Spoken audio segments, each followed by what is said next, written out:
Ahojte. Ahojte. Hlasíme sa vám opäť z nášho Velena skladu, ale keďže je teraz taký sviatočný čas, tak sme sa rozhodli naladiť na túto atmosféru pre vás. Keďže sa blíži koniec roka, tak zvykli sme na Velene nejakým spôsobom rekapitulovať, prehodnocovať, aký ten rok bol. Ale my dva sme sa tohto roku rozhodli pozrieť sa na ten náš rok 2024 skôr z tej osobnej stránky a ideme vám ukázať prečo.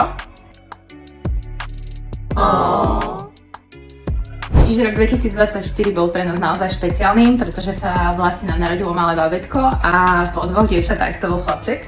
Jupi. Takže keď nás vidíte občas s pruhy pod očami, nevyspatých, tak už budete vedieť prečo.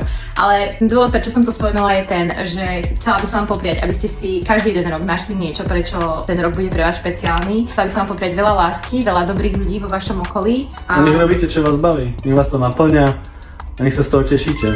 A nech máte dobrých partnerov okolo seba, ktorí vám dajú tú podporu, aby ste vy mali ten priestor venovať si ten čas sami pre seba. Pekný nový rok vám želáme. Ahojte. Čaute. Čau, čau.